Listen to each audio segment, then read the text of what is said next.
اربعه موږ وایو. اول چې کوم د علت سوری دی تفصیل تاسو معلوم دی. علت سوری واغه توای چې د هغه شی صورت وي. علت فاعلی ودا توای چې کوم چا دا شی جوړ کړی دی. علت مادي ودا توای چې د کوم شی سره جوړ شوی دی. علت غایی دا توای چې د کوم شی د پاره دی جوړ شوی دی. اوس په مناظره کې په بحث د مناظرې کې علل اربعه نو علت سوری چې په مناظره کې هغه د توجه ده. توجه المتخاصمین دا توجه چې کوم ده دا علت سوری ده. چې هلته دوه مناظرین سره کښېني او دوی یو بل ته توجه وکړي. وینې توجه وکړي و هغه نسبت لره. نو دغه توجه چې کوم ده د دې توجه څخه څه شی حاصلېږي؟ علت سوری حاصلېږي. او دویم چې کوم د علت فاعلي دي چې هغه متخاصمین دي چې دا دواړه مناظرین سره کښېنستلو خبرې یې شروع کړې. وینې دا دلایل چې سره وایي دا ته څه شوی؟ دا ته علت فاعلي وایي. ځکه مناظره دوی دوه کوي. د مناظرې فاعلین څوک دي؟ متخاصمین دي. او دریم شی چې کوم د علت مادي دی. علت مادي دغه دا اوس موږ ووایو دا نسبت چې موږ قضیه وویله بیا مې قضیه په دوه قسم که حملیه او شرطیه کړه. وینې بیا مې متصله او منفصلې ته تقسیم کړه. نو په دا شان کې چې خبره کوي د نسبت خو په دغه قضیو کې ذکر وي. دا قضیې چې دی ذکر کوي دا چې سلو د علت مادي سلو. څلورم چې کوم دی علت غایی دی.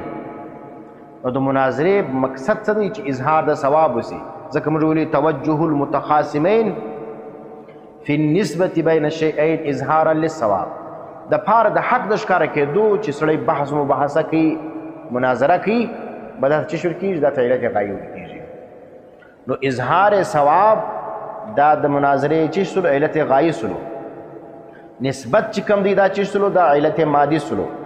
اور متخاصمین چې غایږي دلایل وایي دا علت فاعلی دی. او علت سوری چې دی هغه دا توجه ده. اوس موږ راځو دا د علل اربعو وجه د حصر وایو. وینې دا به ګرد شان چې کوم هغه تاسو ذکر کوي دا موږ منطق ویل دي. علل اربعه د هغو وجه د حصر. علت دا به جز د شی وي یا به خارج د شی وي. علت څه دی؟ دا به د یو شي جز وي یا به خارج وي د شي څخه. که چیرې دغه علت د دې شي جز ولو بیا د دوه حالو څخه خالي نه دی. دا به بالفعل قایم وي یا به بالقوه قایم وي. د دا شي سره به بالفعل قایم وي یا به بالقوه قایم وي. بالفعل څه معنا؟ بالفعل معنا چې د هغه شي تعلق راسي د هغه بل د دې علت تعلق راسي د شي سره په احد الازمنه کې. بالفعل څه معنا؟ په ماضي کې راسي یا په مستقبل کې یا په حال کې وي. چې په درو زمانو کې په یوه زمانه کې د هغه علت تعلق د شي سره راځي بس دا ته څه شوی؟ دا ته تعلق بالفعل وایي. نو که چیرې دغه شی دغه علت شی امداد د شي سره بالفعل قایم ولو نو دا ته علت سوری ویل کېږي. لکه د تخت یا د ټیبل صورت چې کوم دی دا په ماضي کنولو په حال کې بس یا به په استقبال کې. او که چیرې د دغه شی یعنی د علت تعلق د شي سره بالقوه قایم ولو بیا دا چې دا علت دی دا علت مادي دی. دا لکه لرګی چې لرګي څخه مرچی جوړو ټیبل جوړو. نو په لرګي کې دا قوت موجود دی چې هغه څه دی؟ ټیبل سي. او بل چې کوم دی که چیرې دغه علت خارج و د شي څخه علت خارج و د شي څخه بیا ورته ګوره دوه حالو څخه خالي نه دی. دغه شي وجود به د هغه سره قایم وي. شی د کم غرض دپاره جوړه دی کم مقصد دپاره جوړه دی. هغه مقصد چې کم دی هغه د دې علت غایی دی. لکه ټیبل چې پاره جوړیږي دپاره د جلوس یا د کتاب ښوولو. اوس په دې پوه شولاست؟ دا څلور علل دي. علل اربعه موږ ویلی. وجه د حصر یې څه شوه؟ علت دا به جز د شی وي یا به خارج د شی وي. که جز د شی ولو بیا چې کوم دي دا به د علت به د شي سره بالفعل قایم وي یا بالقوه قایم وي. که بالفعل قایم ولو دا ته علت سوری ویل کېږي. او که بالقوه قایم دا ته علت مادي ویل کېږي.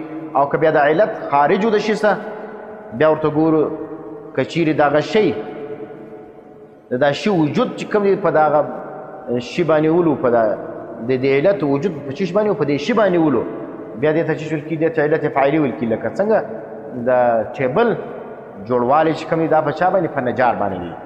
او که چیرې یو دغه شی د کوم مقصد دپاره جوړ دی دا ته غرض ویل کېږي. هغه مقصد یې څه دی؟ بس غرض دی. لکه ټیبل دپاره غرض چې کوم دی هغه څه دی؟ جلوس دی. په اخر کې راغلی اظهار للثواب. دا قید څه پیدا کوي؟ په دې قید باندې مصنف چې کوم دی هغه دوه شیان وایستل، یو مجادله یې وایستل، یو مکابره یې وایستله. مجادله او مکابره څه ته ویل کېږي؟ مجادله تعریف دی هي المنازعة لا لإظهار الصواب بل لإلزام الخصم. مکابره څه ته ویل کېږي؟ هي المنازعة لا لإظهار الصواب لا لإلزام الخصم. دا دواړه منازعې دي. ګوره چې الفاظ سوچ وکړي، په مناظره کې چې شلو توجه المتخاصمین، هلته توجه ده المتخاصمین فی النسبة بین الشیئین اظهارا للصواب. وینې د دواړه کښېني په اخلاص باندې چې حق ښکاره وکړو. او په مجادله کې څه دي؟ دا منازعه ده، جګړه ده، شکنځاوې دي، بدردې دي، یو د بل بېعزتۍ دي.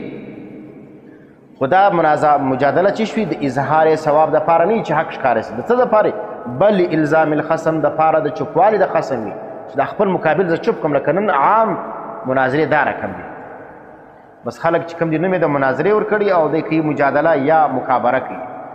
بس خپل مقابل چوپ کوي چې په کومه طریقه باندې وي، که صحیح دلیل وایي که غلط وایي، که شکنځاوې کوي که بېعزتي کوي، چې په کومه طریقه یې چوپ کوي، بس وایي ما وګټل، وایي ما مناظره وګټل. زه مناظرې احناف هم سي، بیا مناظرې اسلام هم سي. دا مجادلین چې کوم دا مناظرې نه دي. دا او دویم چې کوم دی مکابره یې ځینې وایستله. مکابره څه ته وایي؟ هي المنازعة لا لإظهار الصواب. دا مکابره به دا ته وایي دا هغه جګړه ده چې نه د اظهار ثواب دپاره وي نه د الزام خصم دپاره وي، بلکې خپل ځان غټوالی وي.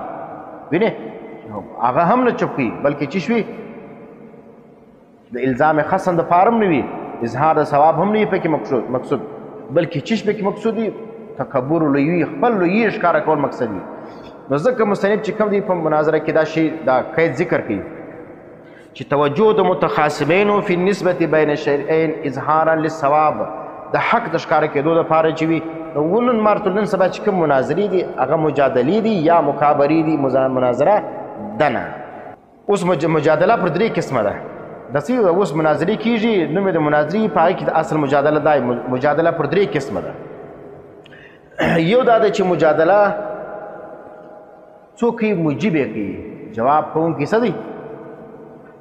اوس د مدعي کار په مناظره کې څه دی؟ اثبات د دعوې دی. او د سائل کار څه دی؟ هغه څه دی؟ هغه دا دی چې نقض به واردي یا به معارضه کوي. اوس مدعي راولاړ سي د دعوې د ثبوت پر ځای باندې څه وکړي؟ نقض و معارضې دی شروع کړي، د سائل کار شروع کړي. دا چې دا مجادله سره بیا مناظره نه ده. د مدعي کار دا دی چې خپله مدعا ثابته کړه، دلایل پیش کړه، دی راولاړ سلو الزام د خصم کوي. وینې یا څه چم کوي؟ نقض واردوي یا معارضه کوي په هغه باندې. دویم دا دی سائل مجادل وي، بس بیا دا مناظره نه ده، دا مجادله سوله. سائل مجادل څه دی؟ سائل کار دا و چې نقض به واردوي یا به معارضه کوي. د هغه پر ځای باندې راولاړ سي پر مدعي باندې الزامات عایدوي او دی څه به کوي؟ هغه چوپ کوي. نو دا چې کوم دا سائل مجادل دی. دا معنی چې خپله ډیپټي یې پرېښوله، که مدعي پرېږدي که سائل پرېږدي خپل کار، بس دا بیا د مناظرې د بابه څخه ووتل، دا ولاړه مجادلې نه. دریم دا دی چې مدعي او سائل دواړه مجادل وي. څه معنی؟ هر یو خپل کار پرېږدي. مدعي خپله مدعا نه ثابتي، سائل چې کوم دی هغه نقض و معارضه نه کوي. نو چې هغه مدعا نه ثابتي دی نقض و معارضه نه کوي، نو دواړه چې شلو مجادلین سو، یو بل چوپ کوي. بس یو بل لکه نن سبا عام مناظرې دا دی مدعي پر خپله مدعا باندې دلیل نه وایي اور سائل چې کوم دی هغه نقض و معارضه نه کوي، بلکې یو بل چې کوم دی هغه چوپ کوي په کومه طریقه باندې؟ په بدو خبرو باندې، په شکنځاو باندې، په بېعزتۍ باندې، په دا تر کوم طریقو باندې یو بل چوپ کول به دا چې ویل کېږي دا ته مجادله ویل کېږي. دا د مجادلې درې قسمه اصول. حکم د مجادلې څه دی؟ مجادله منع ده.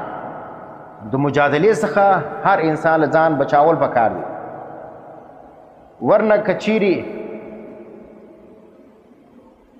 دی ځان نه کړي بچاو، نو مجادل به په خپل میشن کې کامیاب شي، بیا به دا مجادلې کوي. اوس که ته راولاړ د مجادل سره دا مجادله شروع کړي، مجادل خو غواړي چې دا مجادله وکړي، وینې نو مجادله چې کوم د هغه تور تر ورسره شروع کړي، نو دی په خپل میشن کې کامیاب شو، دی به کامیابه کوي، نه مجادله به پرېږدي ورته راسه مناظرې لره.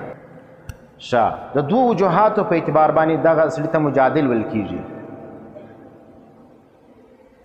یو په دا وجه باندې چې دغه سړی چې کوم دی دا کم مجادل د ده سره چې ته بحث وکړې ته هم مجادل سړی دی خو مجادل ته هم مجادل بلل کېږي بیا